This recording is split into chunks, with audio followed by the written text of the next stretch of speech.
Hey everybody, hello and welcome back to channel Info Island. And guys, welcoming all of you all to another exam analysis video. In this video, we will be discussing all those questions जो कि आज यानी कि 13th of February के आपके first shift के SSC GD 2025 का जो एग्जाम कंडक्ट करवाया गया है कमीशन के द्वारा उसमें पूछे गए हैं. सो गाइज बेसिकली आज के इस वीडियो में जितने भी जो भी आज के आपके फर्स्ट शिफ्ट के एग्जामिनेशन पेपर में जो भी क्वेश्चंस आए हैं, we will be discussing all of those questions. And not only we will be telling you the answers of those questions, along with that we will be providing you with some of the additional information and the additional facts which are very important for you. अगर आपने आज का exam दिया है, if you guys have given the exams, और अगर आपको कहीं भी ये लगता है that I have missed out of any question or anything in the video, so please comment down below in the comment section so that it helps the other candidates also. And अगर आप वो candidates हैं जिन्होंने exam नहीं दिया है या उनका जिनका आगे आने वाली शिफ्टों में एग्जाम लगा हुआ है, सो उनके लिए this video is very important because you will get to know कि भाई एग्जाम का पैटर्न कैसा आ रहा है, एग्जाम का किस तरह का क्वेश्चन पूछे जा रहे हैं, किस तरह का ट्रेंड चल रहा है, एक्सेट्रा एक्सेट्रा. सो प्लीज बीच में कहीं भी स्किप नहीं करना है, वीडियो को एंड तक जरूर से देखना है because it's really helpful for all of you all. ठीक है. एंड येस, अगर आप चैनल पे नए हो, चैनल को अभी तक सब्सक्राइब नहीं करा है, सो प्लीज जल्दी से जाओ चैनल को सब्सक्राइब कर लो. It is free of cost. Come on, it cost you nothing but just a click. And also notification bell icon को हिट करना बिल्कुल मत भूलना because only then you will be receiving all the notifications of all those important videos जो कि हम हमारे channel पे daily on a daily basis लेकर आते हैं, which are very informative. So yes, that's all about the talking. Now let's begin and look for the questions. So guys the very first question जो कि पूछा गया था आज के पेपर में वो है कि who is the present commerce and industry minister of India. So as of now currently अगर अपन बात करें, जो वाणिज्य मिनिस्ट्री संभाल रहे हैं, आप कह सकते हैं जो वाणिज्य मिनिस्टर हैं and the industry sector also, तो वो हैं Shri Piyush Goyal. So Shri Piyush Goyal is the correct answer. Next question, Ustad Bismillah Khan युवा अवार्ड जो है ये किस एरिया में दिया जाता है, ये आपसे पूछा गया था कि मतलब क्या ये साहित्य में दिया जाता है, डांस में दिया जाता है, इस तरह के आपको ऑप्शंस प्रोवाइडेड थे. सो गाइज दिस पर्टिकुलर उस्ताद बिस्मिल्लाह खान युवा अवार्ड जो है, युवा पुरस्कार, ये जो है ये आपको साहित्य के लिए नहीं बल्कि जो म्यूजिक हो गया और जो डांस हो गया इसके लिए दिया जाता है. अब बात करें कि इस पुरस्कार की शुरुआत कब हुई थी, so guys it all started back in the year 2006. साल 2006 में पहली बार इस युवा पुरस्कार को लेकर आया गया था इन ऑर्डर टू जो भी म्यूजिक इंडस्ट्री में और डांस इंडस्ट्री में जो भी युवा ऐसे हैं जो अपने कॉन्ट्रीब्यूशंस देते हैं उसको इस अवार्ड के थ्रू सम्मानित किया जाता है. सो 2006 नंबर वन जो चीज आपको याद रखनी है, कब स्टार्ट हुआ था, 2006. इसके अलावा अगर हम बात करें उस्ताद बिस्मिल्लाह खां की तो वो किस म्यूजिकल इंस्ट्रूमेंट को बजाने के लिए जाने जाते हैं, सो वे एक शहनाई वादक थे and he is known to play shehnai even today. और बात करें उनके जन्म की तो गाइस डूमराव बिहार में उनका जन्म हुआ था और साल 2001 में उनको सबसे पहले भारत रत्न से सम्मानित किया गया था. तो ये है कुछ अचीवमेंट्स जो कि उस्ताद बिस्मिल्लाह खां से रिलेटेड हैं, इंपॉर्टेंट है, प्लीज अच्छे से याद रखना, it will help you guys in your exams. Okay, next question. How many Indian shooters won how many medals in ISSF World Championships 2023? So guys, ISSF World Championships 2023 में अगर हम बात करें कि ये हुआ कहाँ था तो it happened in Baku Azerbaijan. ठीक है. और इसमें इंडिया ने कितने मेडल्स जीते थे, तो guys a total of 14 medals were won by Indians. जितने भी इंडियन शूटर्स थे उन्होंने 14 मेडल्स जीते थे, जिसमें से 6 तो थे स्वर्ण पदक, ठीक है, 6 थे गोल्ड मेडल और 8 थे कांस्य पदक, जिसको हम ब्रॉन्ज मेडल्स बोलते हैं. ठीक है. So a total of 14 medals were won by Indian shooters in ISSF world championships 2023. Okay, next question आपसे पूछा गया था that how many schedules are there in the government of India act 1935. So guys, Bharat सरकार अधिनियम 1935 जो है उसमें कितनी अनुसूचियां थी, तो उसमें 10 अनुसूचियां थी. तो 10 अनुसूची आपको याद रखना है. Okay, next question, who is the Indian Carnatic singer who was given the title of Bombay. ठीक है, उनके नाम में ही बॉम्बे जोड़ दिया गया था by the people of Tamil Nadu along with her name. So guys, Tamil Nadu के लोग एक शख्स को बहुत प्यार से बॉम्बे बुलाते थे, ठीक है? उनका जो नाम था ना, उसमें उन्होंने बॉम्बे जोड़ दिया था। And she was an Indian Carnatic singer, जो कि नाम अगर हम बोले तो बॉम्बे जय श्री रामनाथ। तो जय Shri Ramnath is the correct answer. Okay, next question आपको आर्टिकल 74 से रिलेटेड पूछा गया था। Guys, I am repeating this thing very very very often, almost मेरे हर वीडियो में आपको बताती हूँ कि इस बार जो एसएससी जीडी के एग्जाम हो रहे हैं ना, उसमें 2-3 टॉपिक्स तो ऐसे हैं जिनसे काफी ज्यादा क्वेश्चंस आ रहे हैं, काफी फ्रीक्वेंटली उनके बारे में पूछा जा रहा है, जैसे कि इंडियन कॉन्स्टिट्यूशन हो गया, आपके 5 ईयर प्लान्स हो गए, और ये जो कॉन्स्टिट्यूशन में कितने स्क्रियूल्स हैं, कितने आर्टिकल्स हैं, कौन सा किससे रिलेटेड है, फोक डांसेस हो गए, फोक म्यूजिक हो गए। ये कुछ ऐसे टॉपिक है जो कि आपको रट लेना है अच्छे से, बिकॉज इनसे आपको दो तीन क्वेश्चंस ऑलमोस्ट हर शिफ्ट में आ रहे हैं। सो प्लीज ये सारे टॉपिक्स अच्छे से कवर कर लेना, it will help you guys. So coming back to the question, if we talk about Article 74, so guys, Article 74 जो है इंडियन कॉन्स्टिट्यूशन का, ये बेसिकली एग्जीक्यूटिव ब्रांच से रिलेटेड है, ठीक है? कि एग्जीक्यूटिव ब्रांच जो है वो किस तरह से फंक्शन करती है, किस तरह से परफॉर्म करती है, कौन उसको हेड करता है, मॉनिटर करता है, एक्सेट्रा एक्सेट्रा, उससे रिलेटेड जितने भी एसेंशियल्स हैं वो आपको आर्टिकल 74 में मिलेंगे। It basically provides with you with the formation of the council of ministers, और उनके जो भी ड्यूटीज होते हैं to assist and to advise the president in carrying out their responsibility. इस चीज की अगर कोई ध्यान रखता है या उसके बारे में बताता है, तो that is nothing but the article 74। Okay, next question आपसे पूछा गया था दैट द्रोणाचार्य पुरस्कार जो है ये किस साल शुरू हुआ था। सो गाइस, द्रोणाचार्य पुरस्कार started back in the year 1985। Next है, according to the census survey 2011 data, जो परसेंटेज है of all those people who migrated from Afghanistan to India, that was what? So guys, 2011 का जो सेंसस सर्वे रिपोर्ट है उसके हिसाब से it was 0.44% people living there in India, जो कि अफगानिस्तान से माइग्रेट होके इंडिया आए थे। तो 0.44% is the correct answer. Okay, next question. Which Ved is related to Gopatha Brahman? So Gopatha Brahman से related जो वेद है वो है अथर्ववेद। तो अथर्ववेद के अंदर आपको गोपाथ ब्राह्मण से रिलेटेड चीजें मिलेंगी, उनके बारे में आपको चीजें देखने को मिलेंगी। इसके अलावा अगर हम बात करें कि ऐसे जो बाकी वेद हैं वो किस किस के बारे में बताते हैं, फॉर एग्जाम्पल अगर हम ऋग्वेद की बात करें तो ऋग्वेद के अंदर आपको कौन से ब्राह्मणास के बारे में देखने को मिलेगा? सो इट इज अतर्या और कौशिक, कौशिताकी, ठीक है? अतर्या एंड कौशिताकी के बारे में। इसके अलावा ऑफिशियल जो भी आपको प्रीस्ट के बारे में जो दिखेगा वो है होत्री। सामवेद की अगर अपन बात करें तो सामवेद में आपको तांडयमहा और जैमियनिया, इनके बारे में देखने मिलेगा। और प्रीस्ट की अगर अपन बात करें तो उगाद्री, और अनपैनिषद की हम उपानिषद की अगर अपन बात करें तो इट इज चांदोग्या और जैमिनिया।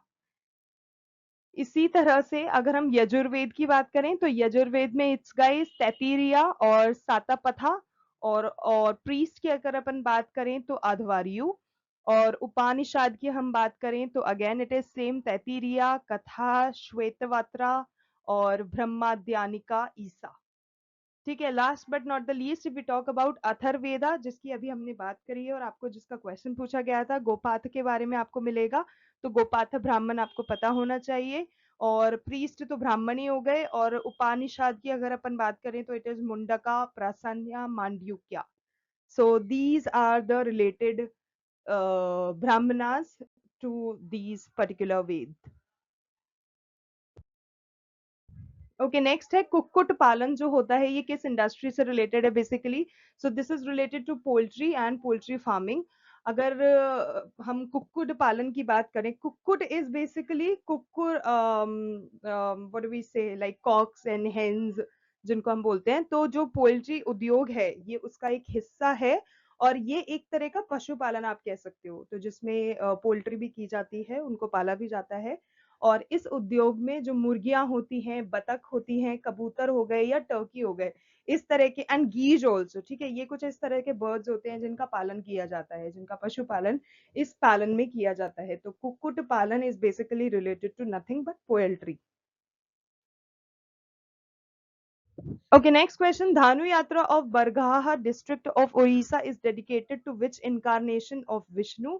तो गाइज वो विष्णु भगवान के किस अवतार से रिलेटेड है? तो guys it is related to lord Krishna. Lord Krishna का, विष्णु भगवान का जो अवतार है वो है लॉर्ड कृष्णा। इसके अलावा धानु यात्रा जो कि उड़ीसा के बरगाह डिस्ट्रिक्ट की होती है वो लॉर्ड कृष्णा से रिलेटेड है। और ये जो बरगाह टाउन है जो कहाँ सिचुएटेड है, this is situated in western Orissa. और ये जो धनु यात्रा होती है यहाँ पर यानी कि बरगार में परफॉर्म भी की जाती है।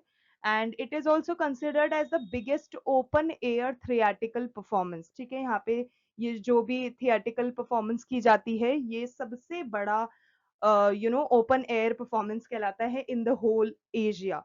एशिया का सबसे बड़ा open air theatrical performance.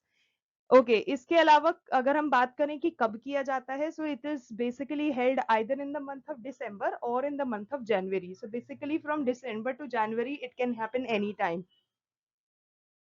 And last but not the least, ये जो फेस्टिवल है ये ऑर्गेनाइज किया जाता है in order to celebrate the independence and victory of good over evil.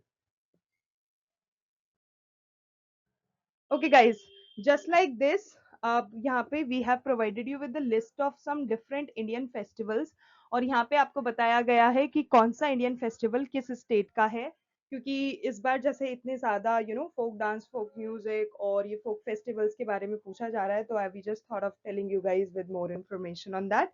So if we talk about Andhra Pradesh, तो आंध्र प्रदेश के लिस्ट ऑफ फेस्टिवल्स में दशहरा, उगादी, डेक्कन फेस्टिवल और ब्रह्मोत्सवम ये आते हैं। अरुणाचल प्रदेश रेह, बूरी बूत, म्योको, द्री, पोंगतू, लोसर, मुरुंग, सोलांग, मोपिन, मोपना, ये मोनपा, ये कुछ ऐसे फेस्टिवल हैं जो कि अरुणाचल प्रदेश में मनाए जाते हैं। आसाम की अगर अपन बात करें तो अंबुबाची, भोगाली, बिहू, बिहू, बैसांगू, देहिंग, पटकाए, ये असम के त्योहार हैं। बिहार में सबसे मेन जो बिहारी की पूजा होती है, that is Chhath Puja only. तो उनका जो मेन त्योहार होता है and it is the only festival that they celebrate, तो वो हो गया छठ पूजा। और उसके अलावा there is one more festival that these people celebrate, it is Bihula. Okay, next we talk about Chhattisgarh. So it is Maghi Purnima, Bastar Dasehra. Next for Goa, Sunburn Festival, Ladayan, Mando. Gujarat के लिए नवरात्रि हो गया, जन्माष्टमी हो गया, कच्छ उत्सव हो गया और उत्तरायण हो गया। ये कुछ मेन फेस्टिवल हैं गुजरात के। Himachal Pradesh, we talk about Himachal Pradesh के फेस्टिवल, तो it is Gochi and रखादुमिनी। Haryana में सबसे मेन फेस्टिवल जो है, that is only one festival that these people celebrate, it is Baisakhi. ठीक है। जम्मू कश्मीर में है हर नवमी, छाहरी, बहु मेला और दोस मोचे। नेक्स्ट अगर अपन झारखंड की बात करें तो इट इज कारम उत्सव, होली, रोहिणी, टूसू। कर्नाटक में इट्स मैसूर दशहरा। तो guys Mysore Dussehra, if you guys remember, अभी कुछ दिन पहले जो एग्जाम हुआ था उसमें मैसूर दशहरा का भी क्वेश्चन आया था। तो प्लीज ये बाकी सारे अच्छे से याद रखना, बिकॉज इस तरह के क्वेश्चन लिटरली आ रहे हैं। तो कर्नाटका का हो गया आपका मैसूर दशहरा, उगादी। केरला का हो गया ओणम, विशु। मध्य प्रदेश का हो गया लोकरंग उत्सव, तेजाजी, खजुराहो। मेघालय का हो गया Nongkrem festival, Khasis festival, Wangala festival, Sajibu Cheiraoba. Maharashtra में हो गया गणेश उत्सव। गाइस गणेश उत्सव और गुड़ी पड़वा, ये दो ही ऐसे मेन आप कह सकते हो जो कि महाराष्ट्र में, दो there are other festivals also but these two are like very big for the Maharashtrians. So Gudi Padwa is something जो कि महाराष्ट्र में जो हिंदूज रहते हैं ना उनके लिए it's like the opening of the new year for them. And harvest का फेस्टिवल हो जाता है, उसको बोलते हैं। तो गुड़ी पड़वा एंड गणेश उत्सव।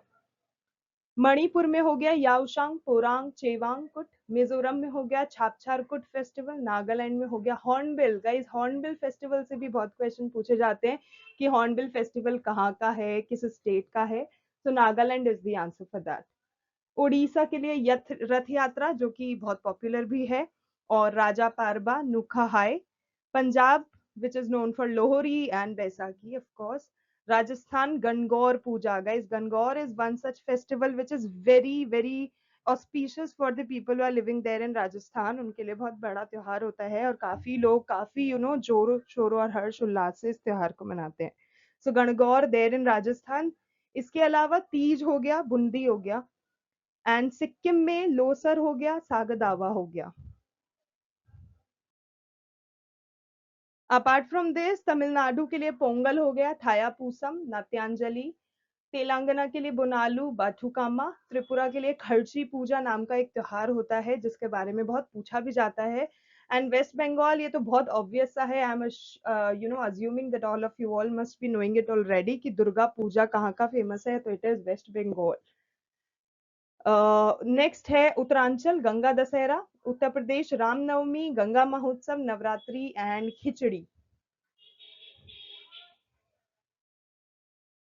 सो guys that was about some of the festivals जो कि अलग अलग स्टेट के लिए जितना मनाया जाता है जिनको. तो ये सारे ही आपको याद रखने हैं क्योंकि यू नेवर नो कौन सा कब पूछ लिया जाए. So all of these name and list of these festival are very important. Okay, so the next question is, what is the estimate of mass volume percentage and volume percentage of solute? So the mass of the solution is taken in mass volume percentage, ठीक है. लेकिन जो volume of solution है that is taken in volume percentage. Okay, now we are going to take up the Hindi questions जो कि पूछे गए थे. सो कंगन शब्द का आपको तद्भव शब्द पूछा गया था, सो इट इज कंकण. चेतन शब्द का विलोम शब्द पूछा गया था, इट इज अचेतन. अनाथ शब्द का विलोम पूछा गया था, विच इज सनाथ. इच्छा का आपको विलोम शब्द पूछा गया था जो होगा आपका अनिच्छा. ओके, नेक्स्ट आपको अभिलाषा शब्द का पर्यायवाची पूछा गया था. सो अभिलाषा के पर्यायवाची हो सकते हैं कामना, आकांक्षा, इच्छा, चाह, वांछा, ख्वाहिश, अरमान और लालसा. Okay, that was about the Hindi section. Now coming back to the GK GS thing. आपको बजट डेफिसिट जो होता है उसका मतलब पूछा गया था कि what does the budget of the deficit mean. So एक बजट डेफिसिट जो अब होता है जब एक्सपेंसेस जो होते हैं ना वो रेवेन्यू को एक्सीड कर देते हैं. और जो नेशन होते हैं, because it is budget deficit, right, so it is not happening on a private basis और an individual basis, it is happening on the government level. So government level पे हो रहा है तो सेंट्रल गवर्नमेंट उसको कैसे बेयरअप कर सकती है. सो कंट्रीज बेसिकली क्या कर सकते हैं, काउंटर बजट डेफिसिट लगा सकते हैं. And how can they perform it, by raising the taxes और कटिंग देयर स्पेंडिंग्स. सो या, और इसके अलावा अगर अपन फेडरल बजट डेफिसिट की बात करें तो फेडरल बजट डेफिसिट जो होता है that is the amount of money the government spends minus the amount it collect from the taxes. तो फेडरल बजट डेफिसिट क्यों हो रहा है, क्योंकि जो इनकम है ना वो आपकी एक्सपेंसेस से कम है, that is the reason why it is going under, and इसीलिए it is creating deficit. Okay, next question. Who is the Minister of Commerce and Industry? We just talked about it. It's Piyush Goyal. Which is the classical dance of North India? So guys, North India का सबसे महत्वपूर्ण dance form अगर कोई है तो that is Kathak. Okay, तो कथक की अगर अपन बात करें तो कथक एक शास्त्रीय नृत्य का रूप है जिसका नाम कथा शब्द से लिया गया है और जिसका अर्थ होता है कहानियां. ठीक है, अतीत में कथक नाटक जो है नटवारी शैली में राधा और कृष्ण की कहानियों का प्रदर्शन करते थे. तो what do these people perform while doing Kathak dance, वो स्टोरीज को इलेबोरेट करते हैं, ठीक है, वाया देयर डांस मूव्स. कि मानो राधा और कृष्ण का किसी स्टोरी को अगर उनको बताना है विदाउट टेलिंग इट तो they do it by there expressions and performing Kathak dance. अगर घराने की बात करें तो कथक के जो घराने हैं 19वीं सदी में अवध के आखिरी जो नवाब थे जिनका नाम था वाजद अली शाह, उनके संरक्षण में कथक अपने स्वर्ग युग में पहुंचा था और उन्होंने लखनऊ घराने की स्थापना करी थी. तो that's how and when Lucknow घराना केम अप विद, जिसमें भाव, मनोदशाओं और भावनाओं की अभिव्यक्ति पर जोर दिया जाता है. And Kathak is nothing but भाव, मनोदशाओं एंड भावनाओं का संपूर्ण मिश्रण. ओके, इसके अलावा अगर जयपुर घराने की बात करें तो जो जयपुर घराना है जो कि अपनी लयबद्धता के लिए जाना जाता है, बनारस घराना है कथक नृत्य की जो अलग अलग प्रमुख विधाएं हैं उसके लिए माना जाना जाता है. और आज के टाइम में वी टॉक अबाउट कथक, तो कथक एक ऐसा विशिष्ट नृत्य शैली के रूप में अराइज हुआ है, जो कि हिंदू और मुस्लिम दोनों ही कला के अद्वितीय संश्लेषण का प्रतिनिधित्व करता है, जिसमें भारत जो है वो एक एकमात्र ऐसा, भारत का अगर कोई एक ऐसा एकमात्र शास्त्रीय नृत्य है जिसका संबंध मुस्लिम संस्कृति से है, तो वो और कोई नहीं, वो कथक ही है. So guys, you should know this information also. Okay, next is according to which article the Prime Minister is the head of the Council of Ministers. So it is Article 74 which talks about this thing.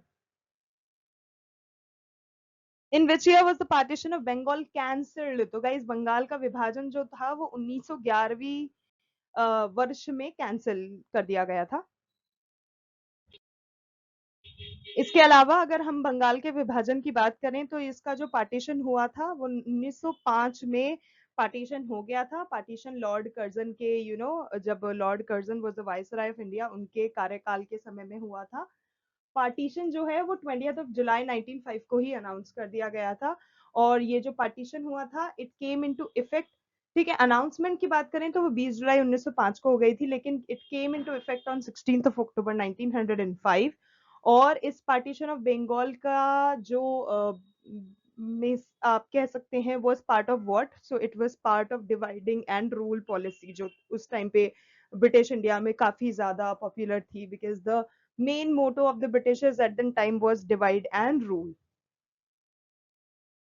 उसके अलावा कुछ ऐसे जो protest हुए थे, तो guys स्वदेशी movement बहुत पॉपुलर रहा है, which was one of the main protest, जो कि बंगाल का जो पार्टीशन हुआ था उसके अगेंस्ट किया गया था.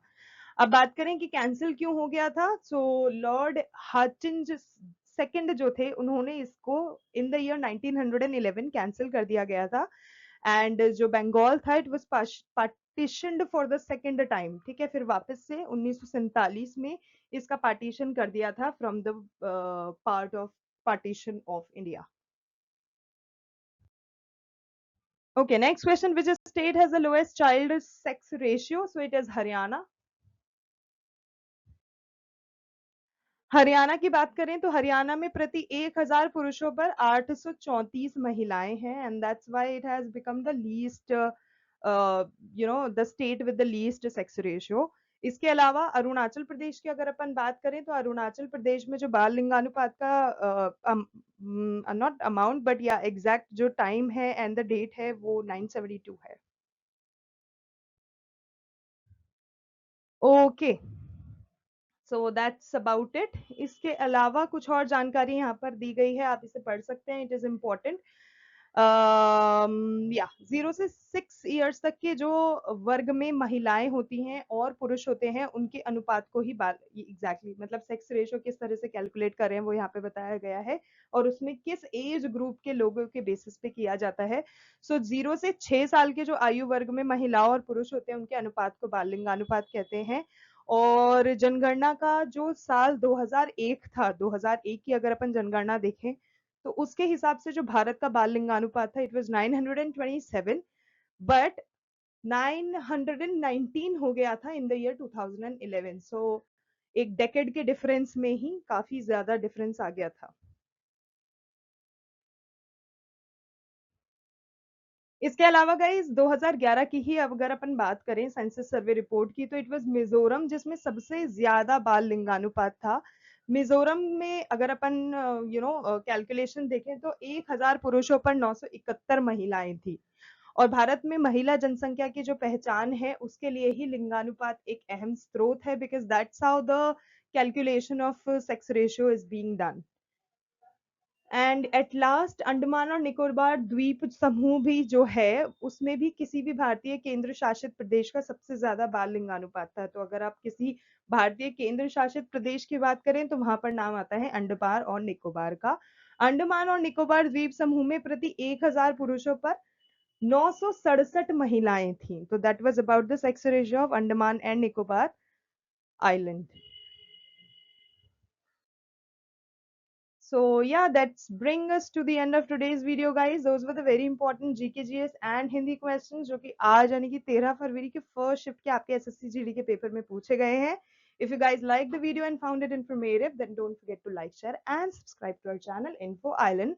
because this is the only platform where you're going to get all the informative videos on a daily basis. आज के लिए बस इतना ही. Thank you so much for watching. Thank you so much for your time. We will see you in our next video. तब तक के लिए all the best to all the candidates. Much love to all of you all. Thank you.